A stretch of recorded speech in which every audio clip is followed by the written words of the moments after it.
jalan seberapa jauh, Wak, kabut tiba-tiba turun. Dan angin mulai bertiup kencang dia. Cuaca yang semula hangat mendadak jadi dingin kali. Oh, spontan si Bagas coba. Ya Allah, dingin ya gitu. Bang Roni nyaut langsung. Kan betul apa aku bilang kan. Makanya jangan suka nyeletuk yang aneh-aneh kok di sini. Kasih dingin kok langsung kan.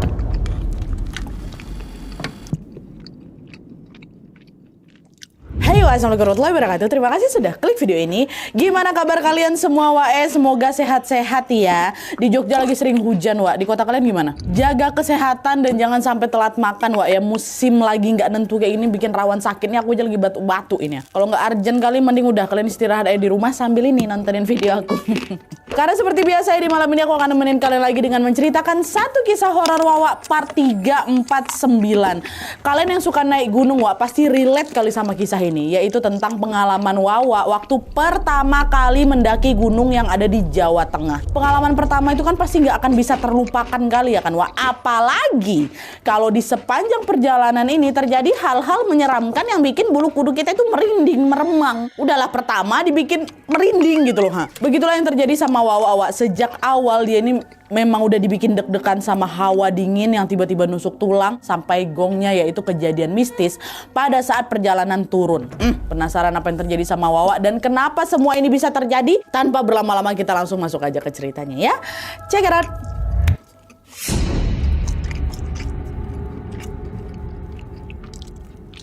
Oke, jadi kisah yang akan aku ceritakan ini dikirim sama Wak kita yang bernama Bagas dari Jakarta. Halo Mas Bagas. Nah jadi Wak, pengalaman horor ini terjadi sekitar tahun 2021 waktu Bagas ini ngedaki salah satu gunung di Jawa Tengah yang kita sebut aja lah namanya Gunung X, Wak. Nah kata Bagas, keinginan untuk mendaki gunung ini bermula waktu dia tidak sengaja nonton video di YouTube yang ngebahas soal misteri dari si gunung ini.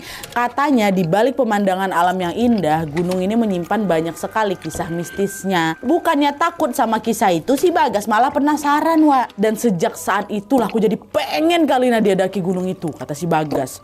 Bagas pun mulailah nyari info lagi nih soal pendakian itu di sosial media. Terus dia nemuin, Wak, ada salah satu open trip yang menawarkan pendakian ke gunung ini di bulan Oktober 2021. Nah karena di tanggal itu Bagas ini juga lagi senggang, tanpa pikir panjang dia pun langsung daftarlah ke open tripnya ini. Entah kenapa si Bagas tuh excited kali, Wak. Padahal sebelumnya kan dia tuh gak pernah daki gunung ya kan. Dan ini akan menjadi pendakian pertamanya. Aku udah nggak sabar kali Nadia. Sebagai pendaki pemula, Bagas juga belum punya teman sama sekali. Dia sendirian datang ke sana, Wak. Tapi untungnya si ketua open trip yang bernama Bang Yono itu bilang, udah kamu nggak usah takut sendirian. Pendakian kita ini bakal rame-rame kok. Karena total yang daftar ada 35 orang. Karena kan open trip kan, Wak. Nanti di sana kamu juga bakal dapat banyak teman baru, kata si Bang Yono ini. Dahlah singkatnya, hari yang ditunggu pun tiba, Wak. Di tanggal 9 Oktober malam, Bagas berangkat dari rumahnya menuju ke titik kumpul. Di sana Bagas ketemu sama peserta open trip lainnya ya. Terus mereka ngelanjutin lah perjalanan ke Jawa Tengah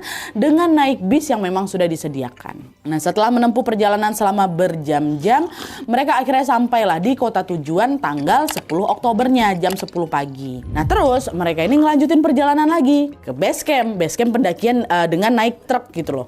Nah sesampainya di base camp, Bang Yono tadi si ketua tadi itu bilang, selamat datang semuanya, selamat bergabung di pendakian gunung ini. Nantinya kita akan melewati 5 pos ya untuk bisa sampai ke puncak. Dan kita akan ngecamp semalam di pos 3. Estimasi perjalanan ini kurang lebih 2 hari. Besok di tanggal 12 Oktober kita udah sampai lagi di base camp ini.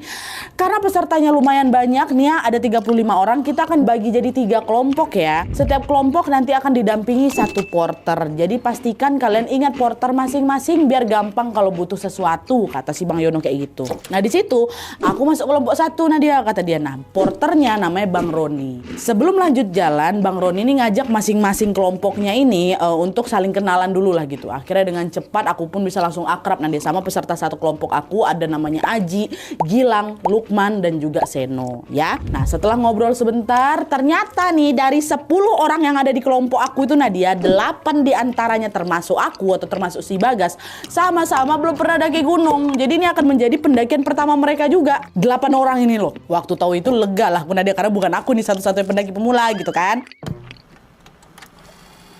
Dah, akhirnya perjalanan pun dimulai, Wak. Mereka jalan sesuai urutan kelompoknya. Kelompok 1 nih, which is kelompok si Bagas, jalan paling depan, disusul kelompok 2 dan kelompok 3 paling belakang. Jalanlah ini. Sesampainya di pos 1, mereka istirahat bentar itu sambil nunggu kelompok yang lain datang, ya. Nah, terus si Bagas ini tiba-tiba nyeletuk. Ternyata gunung ini nggak ada angker-angkernya ya. Kata si Bagas kayak gitu. Si Bang Roni, si porter langsung negur. Kamu apa nih? Jangan sembarangan ngomong. Ikan lo, kita ini lagi di alam. Dulu waktu pertama kali aku daki gunung X ini ya, aku tuh juga pernah bilang kayak gitu loh Bagas. Terus tiba-tiba aku kedinginan, hampir mau hipotermia. Aku tau kalau udah pokoknya sini harus jaga ucapan, jaga sikap. Kata si Bang Roni, iya Bang, maaf Bang. Ini loh Bang, sebenarnya aku tertarik mau daki gunung itu setelah aku dengar kisah-kisah misterinya sebenarnya Bang. Udah, makanya udah tetep aja jangan sembarangan. Kalau sampai terjadi apa-apa nih, nggak cuman kau aja yang repot, kita serombongannya juga bisa kena. Kata, iya Bang, maaf Bang, kata si Bagas ya kan. Terceletuk aku ngomong kayak gitu, Nat. Akhirnya udah nih, setelah istirahat cukup, mereka pun ngelanjutin lagi perjalanan dari pos 1 ke pos 2. Tapi baru jalan seberapa jauh, Wak, kabut tiba-tiba turun. Dan angin mulai bertiup kencang, Nadia. Cuaca yang semula hangat mendadak jadi dingin kali. Spontan si Bagas nyebut, ya Allah, dingin ya. Gitu. Bang Roni nyaut langsung, kan betul apa aku bilang kan. Makanya jangan suka nyeletuk yang aneh-aneh kok di sini, kasih dingin kok langsung kan. Iya Bang, ya, jalan aja lah, insya Allah aku masih aman kok, kata kayak gitu. Udah, Bagas lanjut jalan lagi lah ini sambil nahan si hawa dingin itu. Terus sekitar jam 3 sore mereka sampailah ini di pos 2. Di sana pandangan mata si Bagas itu langsung tertuju ke satu pohon besar. Ya, ada satu pohon besar di situ. Bagas ngelihat di bawah pohon itu ada batu besar. Sama kok layang pandang aku nengok tuh macam sajen, Nadia. Ada kayak bunga-bunga ditaruh di atas apa? Di atas daun pisang kayak gitu kan. Batu. Nah, pas aku perhatikan lebih dalam lagi, itu batunya tiba-tiba bergerak, Nat. Kok bergerak? Disitulah Wak Bagas sadar kalau itu ternyata bukan batu. Kau tahu apa, Nat? Itu punggung nenek-nenek kecil pakai kebaya warna abu-abu lusuh rupanya. Balik badan nenek tuh, Nadia. Pas nenek itu mulai balik badan, Bagas makin kaget lagi karena datar mukanya Nadia. Nggak ada mulut, nggak ada mata, nggak ada hidung, bayangkan sama kamu. Datar muka ya.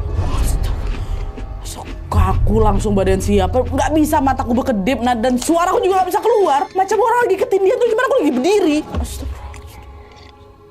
Aku cuma bisa baca-baca dalam hati, dan di saat badan aku udah bisa mulai digerakkan, dia langsung hilang si nenek itu. Hilang. Kejadian tadi langsung bikin aku kepikiran sama ucapan Bang Roni ini. Jangan-jangan aku ditegur ini gara-gara aku sembarang ngomong tadi kan. Aduh ya Allah, merinding kebayang lagi. Nah, nggak lama sih Bang Roni datang. Bang Roni kan nggak tahu ngapa gue gas gitu kan. Itu Bang Anu. Nggak apa-apa Bang. Betul nggak apa-apa katanya. Iya nggak apa-apa. Cuman lemes aja aku. Nah, Bang Roni ini kayaknya sadar nih, Wak, kalau si Bagas ini baru aja diliatin sesuatu. Akhirnya Bang Roni bilang, udah fokus ya Gas ya, fokus sambil lepuk-lepuk belakangku, fokus ya. Banyak-banyak doa. Yuk lanjut jalan lagi. Nanti di pos 3 kita istirahat, katanya. Ya Bang. Iya. Lo baca-baca doa ya, aku sepanjang jalan tuh. Di tengah jalan menuju pos 3, Wak, Bagas ini kembali ngerasain hawa dingin yang nusuk sampai bikin menggigil badan aku, Nat. Betul-betul dingin kali. Tapi aku tengok yang lainnya biasa aja, memang ya agak dingin. Cuman tuh kok kayak aku aja menggigil tuh. Ya aku baca doa, ya Allah, tolong lindungi aku. Waktu udah nyampe di pos 3, Bagas langsung diminta istirahat sambil menghangatkan diri di shelter. Sementara para porter dan juga peserta lainnya mulai ngebangun tenda tuh, ya kan. Nah, pas tenda udah siap, Wak, sekujur tubuh Bagas ini masih menggigil kedinginan dan perlahan raut wajahnya mulai kelihatan linglung. Ya. Waktu itu hari udah mulai agak gelap. Bagas juga udah diajak istirahat di tenda panitia supaya kondisinya selalu tetap terpantau. Udah si Bagas aja yang tidur di sini, dia nih kayaknya yang paling lemas nih, yang paling nggak bagus fisiknya itu. Taruhlah di panitia, istirahat aku di situ, Nan. Keesokan paginya sekitar jam 3 pagi, panitia udah ngebangunin para peserta untuk ngelanjutin pendakian. Memang itu jadwalnya, panitia bilang. Perjalanan kali ini teman-teman akan jauh lebih berat karena kita akan summit sampai puncak. Jadi buat kalian yang ngerasa udah capek dan fisiknya kurang fit, kalian boleh tinggal di tenda ini aja, di pos 3 ini aja. Istirahat aja yang cukup sebelum nanti kita sama-sama turun ke base camp, kata si panitia. Dari total 35 peserta, cuman 15 orang aja yang bersedia ngelanjutin pendakian. pendakian. Termasuk si Bagas. 20 lainnya nggak mau ikut. Udah lagi pada capek semua, jadi akhirnya diposting aja. Si Bang Yono, si ketua tripnya itu bilang, "Leh, Gas, kok yakin mau lanjut daki? Ini treknya berat loh, Gas. Badanku masih lemes nggak?" Kata gitu. "Udah Bang, udah nggak lemes kok. Aku mau ikut sampai puncak." Katanya, "Sayang lah Nadia, aku udah sampai di sana. Pertama kali aku daki, masa nggak sampai puncak gitu kan." Ya udah, kalau mau ikut nggak apa-apa, kau pakai jaketnya. Kalau nanti kerasa gimana-gimana langsung kau bilang aku. Ya oke Bang, siap. Katanya, udahlah tuh. Kira singkatnya, ber-15 orang ini pun sampailah di area, di jalan dulu. Terus akhirnya mereka sampai di area yang disebut Pasar Setan. Lokasinya setelah pos 5, Wak. Dan FYI nih, Wak, ya, Pasar Setan ini termasuk salah satu spot yang konon terkenal mistis di gunung ini. Mitosnya di tempat ini tuh para makhluk gaib itu saling bertransaksi gitu loh. Macam di pasar biasa. Makanya setiap kali pendaki yang ngelewatin Pasar Setan ini, katanya tuh harus kayak ngelempar koin ke tanah itu, Wak, biar nggak dianggap punya utang lah gitu di sana. Ini info dari si Bagas. Estimasi perjalanan dari Pasar Setan sampai ke puncak itu kurang lebih butuh waktu 1 jam. Udah nggak begitu jauh, Wak. Nah, di sana mereka santai ya tuh. Mereka agak santai jalan dan nyempetin untuk foto-foto dulu. Kebetulan Seno, ada nih salah satu peserta open trip di sana, kelompok yang si Bagas ini juga, memang bawa kamera, Wak. Jadi udah banyak lah peserta yang minta difotoin sama si Seno gitu kan. Nah, cekrek foto. Mereka yang udah selesai foto, langsung lanjut jalan duluan nih ke puncak. Nah, tanpa sadar di tempat itu cuma tinggal si Seno sama si Bagas saja. Berdua aja nih, mereka foto paling belakangan. Nah terus, nggak lama datang lagi rombongan pendaki lain dari Purwokerto. Ini beda ya, dari kelompok open tripnya si Bagas. Ini kelompok lain datang nyusul mereka. Dari Purwokerto, mereka berempat. Nah mereka nyapa lah ini ke Bagas Seno. Mau ke puncak Mas, berdua aja katanya. Iya nih mau ke puncak, rombongan kami udah naik duluan Bang, kata gitu. Oh ya udah, bareng kami aja lah yuk, kami juga mau ke puncak katanya. Nah ternyata, Wak, jalur menuju ke puncak dari area Pasar Setan ini, katanya si Bagas ada banyak cabangnya. Ada yang ngarah ke samping, ada yang ke bawah. Cuman anehnya nggak ada yang ngarah ke atas. Mereka ada berenam nih ya kan. Akhirnya mereka pilih jalannya ke samping. Tapi setelah ditelusuri, buntu jalan tuh Nad. Nah salah satu pendaki Purwokerto itu ngajak mereka, udah yuk putar balik aja biar kita nggak nyasar terlalu jauh. Nah di situ waktu udah balik ini, mereka lagi bingung harus ngambil jalan yang mana. Terus kita lewat jalan yang mana ini ya kan. Nggak lama mereka dengar ada suara ramai dari atas. Kami yakin dia itu pasti dari puncak gitu ya kan. Suaranya lumayan ramai, berarti ini puncak memang udah deket nih ya kan.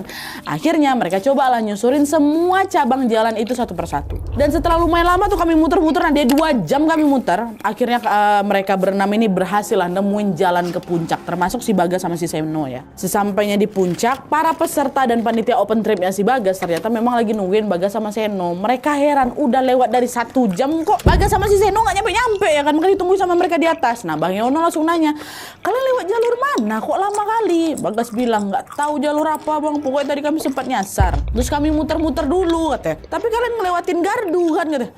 Gardu apa? Nggak ada, kayak sepanjang jalan nih kami nggak ada ngeliat gardu lah Bang, kata si Bagas. Yang betul, kalau mau ke puncak pasti ngelewatin gardu loh katanya. Nggak ada Bang, nggak ada kan Sen? Nggak ada Bang, nggak ada. Abis dari Pasar Setan tuh, yang kami tengok ya banyak jalan bercabang aja Bang. Kami nyusurin satu-satu itu jalannya, makanya lama nih. Dan kami juga nggak ada ngeliat gardu sama sekali. Astaga Tuhan, nyasar kalian tuh di Pasar Setan. Banyak loh pendaki yang hilang di Pasar Setan. Ini syukurlah kalian masih selamat. Udah jangan mencar-mencar lagi lah ya. Nanti turunnya hati-hati. Hari ini cuma 1 jalan aja ke puncak. Kok bisa kalian nengok ada beberapa cabang jalan? Jadi mereka tuh lagi disasar-sasarnya di Pasar Setan itu, Wak. Oh denger itu kalau langsung deg-degan lagi tuh. Karena kami pikir tadi itu kami nyasar karena memang nggak hafal atau nggak tahu jalan ya kan. Ternyata kami lagi diputer-puterin di sana. Alhamdulillah kami nggak kenapa-napa. Dan sesuai arahan Bang Yono, Bagas akan lebih hati-hati lagi waktu jalan turun nanti, Wak. Ya, oke, baik. Aku harus fokus. Aku lagi di puncak ini pendakian pertama aku harus turun dengan selamat. Fokus gitu. Nah, tapi tanpa dia sadari justru di sinilah waktu di jalan turun inilah momen paling mind blowing itu terjadi. Ya udah, setelah istirahat sebentar dan puas foto-foto di puncak, Bagas sama rombongan yang ber-15 ini pun bergegas turun, Wak. Awalnya Bagas turun sama Seno, sama Aji, sama Gilang. Tapi waktu nyampe Sabana, ada daerah Sabana situ, Bagas ini kecapean, dia minta istirahat dulu. Nah waktu itu Aji sama Gilang ini tetap lanjut jalan, Wak. Ya kan, jadi yang nemenin si Bagas itu cuman si Seno aja, cuman berdua lagi kami Nadia. Nah gak lama setelah istirahat dan kami mau lanjut jalan lagi, entah kenapa Bagas ini tiba-tiba ngerasa gelisah kali aku Nadia. Gelisah kali, padahal di sana nggak ada apa-apa. Tapi aku tuh macam ngerasa kayak ada yang mau ngejar aku gitu loh. ada dorongan kayak gitu. Nah karena ketakutan berlari aku Nadia. Bagas berlari sekencang-kencangnya ke arah bawah, ninggalin si Seno yang tadi nungguin dia. Kaget lah si Seno, Bagas ngapain kau? Hah? Ngapa kau tiba-tiba lari? Bagas, kan diteriak-teriak sama si Seno kan. Aku nggak peduli Nadia, aku terus lari tanpa aku toleh lagi kawan aku di belakang. Ya spontan Seno juga ikutan lari lah, ngejar si Bagas yang berlari habis itu. Nah di tengah jalan Wak, Bagas ini juga sempat papasan sama si Gilang. Gilang tuh loh, Gilang yang ninggalin dia duluan. Sempat papasan, dipotongnya si Gilang kan. Woi gas, apa gas? Tapi lagi-lagi Bagas cuman lari aja ngelewatin Gilang tanpa jawab apa. Aku nggak tahu tuh Nadia aku kenapa pengen berlari aja, takut aku. Nah karena takut juga terjadi sesuatu, Gilang juga ikutan ngejar si Bagas. Jadi ngejar-kejaran Wak. Si Bagas, Gilang ngejar, ini si Seno dari atas ngejar juga. Di momen ini aku betulan nggak tahu apa yang sebenarnya aku takutin Nadia. Yang jelas rasa takut aku tuh yang bikin aku pengen cepat-cepat kabur dari tempat itu. Dan Bagas ini baru berhenti waktu dia udah nyampe di pos 3. Tempat waktu mereka ngecamp kemarin tuh. Jadi dari atas dari Sabanda sampai tuh berlari aja aku terus. Dan kebetulan di pos 3 ini udah ada Aji. Nah ngelihat Bagas yang panik, yang udah ngos-ngosan ini, si Aji ini langsung nenangin dia kan. Ngapa kau Gas, tarik napas dulu. Ngapa sampai lari-lari kayak gitu? Aku takut Ji, takut aku. Takut apa? Gak tahu aku, tapi aku takut kali kata. Seno mana? Aku tadi bukannya masih Seno ya? Masih di atas. Tadi aku juga papasan sama si Gilang. Gak tahu, udah aku tinggal aja. Apa kok nih? Yaudah aku tenang dulu lah, tunggu mereka ya. Dah, akhirnya beberapa saat kemudian si Gilang sama si Seno pun akhirnya nyusul lah, nyampe juga di pos 3 kan. Mereka kelihatan panik juga langsungnya. Kok ngapa Gas? Udah aku nggak apa-apa kok. Maafin aku ya, nggak tahu aku takut. Dijelasin lagi sama si Bagas. Tapi udahlah, ngelihat kondisi Bagas ya udah agak aman ini. Mereka milih udah nggak mau nanya apa-apa lagi soal kejadian yang tadi tuh. Udah dibiarin aja sama mereka. Istirahatlah dulu sambil nunggu instruksi dari panitia soal perjalanan turun menuju ke base camp. Ya, dia sampai di pos 3. Nah waktu itu Bagas ini duduk ngelingkar sama Seno, Gilang, Aji sama Bang Yono juga si ketua open trip ini. Nah pas mereka lagi asik ngobrol, Bagas nggak sengaja ngelihat ada pendaki laki-laki Nadia lagi duduk sendirian di ujung jalur pendakian. Si pendaki ini kelihatan asing, dia bukan rombongan dari kami. Nah awalnya Bagas cuek aja. Sampai tiba-tiba si pendaki itu nyamperin kami Nadia. Saat dia samperin dari jarak dekat baru kelihatan pucat kali muka dia macam orang sakit. Bajunya juga lusuh. Ini yang nengok bukan aku aja, ini yang ada di lingkaran itu juga nengok. Si Aji sama kawan-kawan yang tadi itulah. Nah itu duduk dekat depannya si Bagas, depan aku. Nah dia duduk. Bang, ada sisa makanan nggak bang? Saya lapar. Temen saya ninggalin saya katanya. Walah patutlah pucat nih si kawan ini, lapar dia rupanya, kasian kali gitu kan. Nah Bagas langsung ada bang, keluarlah wafer. Nih bang makan aja lah, aku masih ada wafer ini, makan aja gitu kan. Nah pendaki itu pun langsung nerima, makanlah di si wafer itu sambil juga ngajak ngobrol mereka yang lagi duduk ini. Ditanyalah sama si pendaki itu, kalian dari mana, asalnya dari mana? Nih Bang Yono jawab, beda-beda bang kami rombongan trip soalnya. Oh pantesan ramai kalian ya gitu kan. Iya bang, abang dari mana? Aku Kamal, aku dari Solo katanya. Oh iya, abang daki sama siapa? Ada beberapa kawanku dari Solo juga, tapi mereka udah turun duluan. Soalnya aku jalannya lama. Ini sepatuku udah jebol kata si Kamal, kasihan lah. Oh ya udah bang, gabung sama kita aja. Bentar lagi pun kita mau turun kok katanya. Iya boleh, makasih ya. Weh, udah mau aja aku join di sini kata si Kamal. Dah lah tuh. Gak lama kemudian mereka pun mulailah jalan turun. Yang tadinya masih jalan sama-sama serombongan, lama kelamaan mereka mulai kepisah-pisah.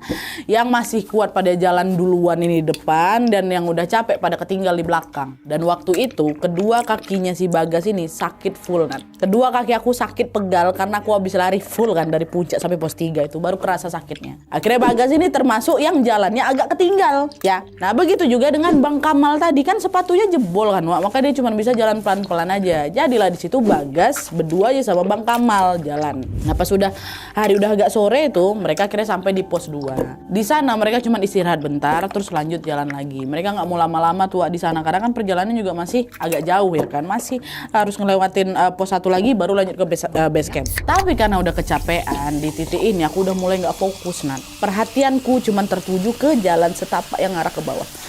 Aku ikutin aja jalan itu. Udah aku ikutin aja ntar juga sampai gitu kata si Bagas. Cuman setelah berjam-jam lamanya entah kenapa kami berdua nih belum juga nyampe di pos 1 Nadia. Resah lah aku ini. Apa nih kok nggak nyampe-nyampe ini, nyasar lagi nggak ini. Perasaan kemarin waktu berangkat nggak sejauh ini lah. Harusnya kan naik lebih lama, turun lebih cepat. Naik 1 langkah, turun 2 langkah ya kan. Ini kenapa kok turunnya jauh kali? Kayaknya nggak sejauh ini lah gitu. Waktu itu langit udah mulai gelap tuh. Karena minim penerangan juga, Bagas harus ekstra fokus nih sama kondisi jalan supaya dia nggak kesandung. Aku juga nggak sampai merhatiin kondisinya Bang Kamal lah. Aku cuma fokus ke jalan supaya aku cepat sampai gitu kan. Sampai tiba-tiba dia dengar ada suara orang jatuh di belakang dia, gedebruk gitu kan. Waktu ditengok rupanya Bang Kamal, wah ambruk Bang Kamal. Bang, kenapa Bang? Di situ muka Bang Kamal udah pucat sepucat. Aku capek gas. Udah nggak sanggup lagi aku jalan. Bang jangan ngomong kayak gitu Bang. Ayo kita jalan lagi yuk. Kuatin lah yuk. Aku bantu nih ha. Aku nggak kuat gas. Kok sekarang jalan sendiri aja ya gas ya. Nggak apa-apa. Aku bisa kok.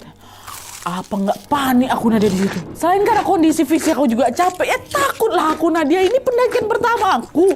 Jelas aku juga nggak hafal medan ya kan. Ditambah lagi kondisi langit juga udah mulai gelap Nadia. Dan cuma tinggal kami berdua aja di sana, nggak ada pendaki lain. Pendaki aku rombongan juga nggak kelihatan. Mana mungkin juga aku tega ninggalin si Kamal ini sendirian. Bang janganlah Bang.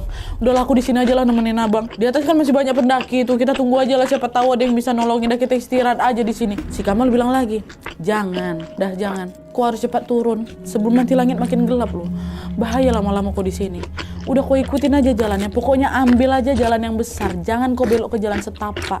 Jalan di situ pasti kau nyampe di pos 1. Nanti juga sebelum pos 1 ada rawa sama ada persimpangan jalan. Kau tetap ambil jalan lurus ya, kata kayak gitu. Denger itu makin panik aku Nadia. Aku turun gunung sendirian. Udahlah. Pemula lo aku ini pasti seram kali kan. Nah ngelihat Bagas yang ragu-ragu kayak gini, Bang Kamal bilang lagi, Gas, kau tuh orang baik. Makasih ya, kau udah ngasih aku makanan. Dan sekarang kau pulang aja. Kau pasti sampai. Gak usah kau cemasin aku. Aku juga udah sampai kok. Itu kata Bang Kamal. Bang, gak apa-apa Bang, gak apa-apa. Dah pergilah kau katanya. Ya udah Bang, aku lanjut jalan turun dulu ya. Abang tunggu di sini. Nanti kalau aku udah ketemu sama rombongan, aku cari bantuan buat Abang. Abang juga nanti kalau misalnya ada orang dari atas lewat sini, Abang udah ngerasa mampu, ikutlah sama mereka Bang ya, kata si Bagas juga. Akhirnya udah lah Nat, cuman lagi dengan berat hati, aku pun tinggalin Bang Kamal. Jalanlah aku kan turun. Setelah jalan agak jauh, Bagas akhirnya betulan sampai di rawa dan di persimpangan jalan. Ini berarti udah mau dekat ke 51 ya kan. Sesuai arahannya dari Bang Kamal, Bagas pun ngambil jalan lurus. Jalan gitu.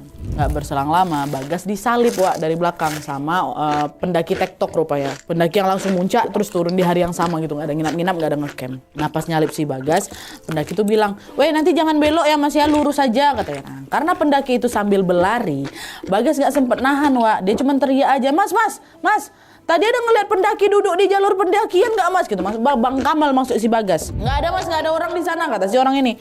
Heran lah si Bagas.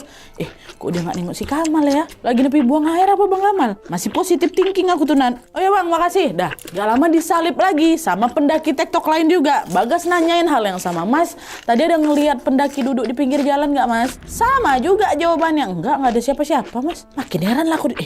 Kok nggak ada lagi ya? Jangan hilang pula Bang Kamal nih. Panik. Bagas terus jalan dengan perasaan yang udah mulai campur aduk. Di satu sisi aku pengen putar balik ke atas untuk pastiin kondisi Bang Kamal. Tapi di sisi lain aku juga ada kecapean kali Nadia. Aku juga takut. Aku harus nyampe dulu. Aku nggak bisa sendiri. Akhirnya Bagas cuma bisa lanjut turun lagi biar cepat sampai dan biar bisa minta bantuan gitu kan. Nah beberapa saat kemudian Bagas disalip lagi. Tapi ini bukan yang tektok sama 4 orang pendaki. Dan kali ini mereka duluan yang nyapa. Mas sendiri aja Mas, kata gitu kan. Enggak, tadi ramean bareng open trip. Tapi kakiku sakit makanya aku tinggal katanya. Tadi aku berdua juga sama pendaki asal Solo. Dia nyuruh aku turun duluan. Ini dia masih di atas. Dia nggak kuat jalan. Tadi kalian sempat papasan sama dia nggak? Ke-4 orang ini ditanya masih Bagas. Pendaki asal Solo. Emang dia berhenti di mana Mas? Aku nggak tahu pastinya di mana. Yang jelas setelah pos 2, sebelum pos 1. Dia duduk di tepi jalur. Ada kalian tengok? Gak ada weh.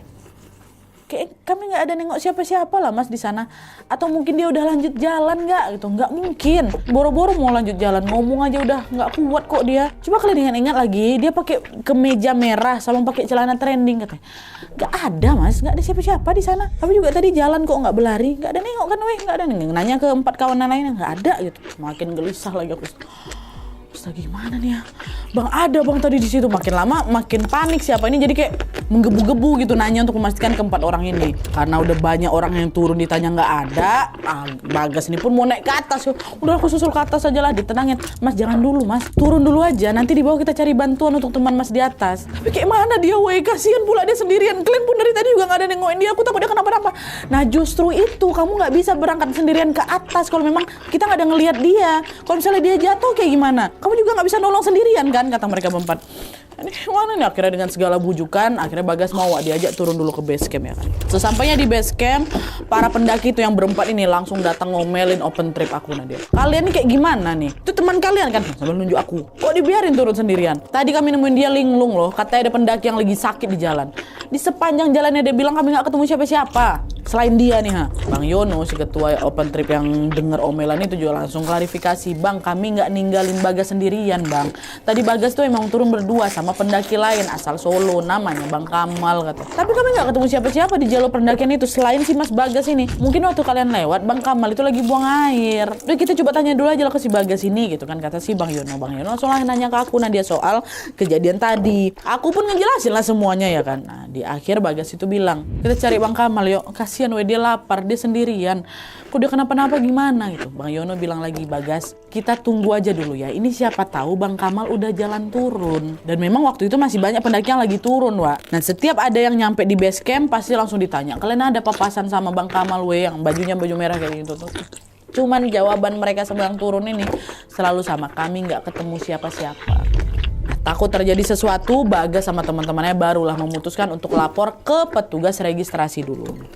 Mereka jelasin nih semua kronologinya dari awal sampai akhir.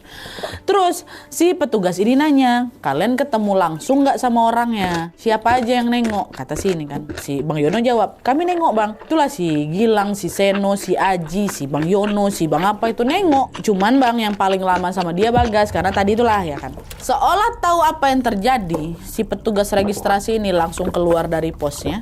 Dia nyamperin si Bagas, ditepuk-tepuk pundakku Nadia. Petugas registrasi itu ngomong sesuatu yang bikin aku langsung shock. Alhamdulillah kamu selamat mas. Orang yang kamu temui itu bukan manusia. Dia pendaki yang udah meninggal dan mayatnya memang ditemukan di sekitar pos 2 dan pos 3. Dia memang sering nampakin diri, bukan cuma kemas aja. Kamal bukan manusia.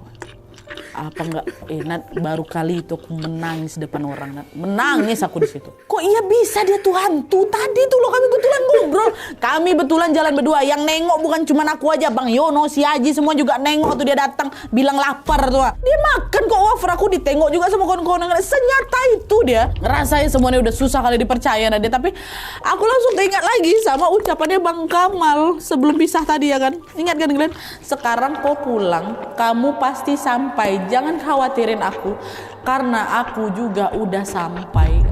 Jangan-jangan dari kalimat itu secara tidak langsung Bang Kamal ini lagi bilang rumahku sekarang ada di gunung dan aku udah sampai di sini. Semua kejadian itu bikin perasaan si Bagas langsung campur aduk, Pak. Bang Roni si porternya bilang lagi, gak sabar gas, semoga ini gak bikin kok kapok naik gunung, kata si abang ini. Walaupun aku shock setengah mati Nadia, kejadian itu memang gak bikin aku kapok sama sekali. Di hari kemudian waktu keadaan udah lebih tenang, pendaki lagi aku gunung. Jadi pendaki betulan aku malah, gak ada aku kapok. Dan semoga di pendakian selanjutnya Bagas selalu aman dan terjaga Wak ya. Amin ya rabbal alamin.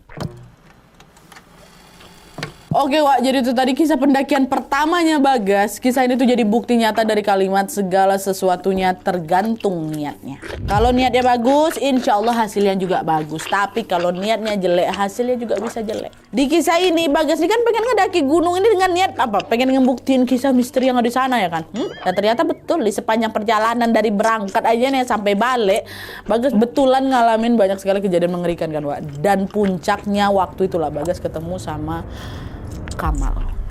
pendaki yang ternyata sudah meninggal di gunung itu. Cuman alhamdulillahnya di sini Bang Kamal itu nggak ada niat jahat, wah ya justru dia yang sudah nganterin Bagas ini turun, nyemangatin si Bagas ini turun. Mungkin dia tahu kondisi Bagas ini waktu itu memang udah nggak fit, bahaya kalau turun sendiri kan, maka dia deketin sama si Bang Kamal. Semoga Bang Kamal tenang di sana dan semoga Bagas dan kalian yang suka mendaki gunung selalu diberikan keselamatan dimanapun kalian berada. Ingat ya Wak ya, sayangku, cintaku, mengkekku, jangan sembarangan ngomong dan juga jangan sembarangan bersikap. Selalu waspada, hati-hati, dan jangan lupa berdoa. Oke? Baik Wak, sekian dulu videonya. Terima kasih banyak yang sudah menonton. Kalau kalian suka video ini, klik like-nya. Jangan lupa komen di bawah gede dan saran-saran untuk selanjutnya. Jangan lupa nyalain notifikasi ya supaya kalian tahu kalau aku upload video baru. And as always, jangan lupa untuk klik tombol subscribe supaya kalian sama-sama tahu informasi menarik dan menegangkan dari channel aku. See you next video, Wak. Bye.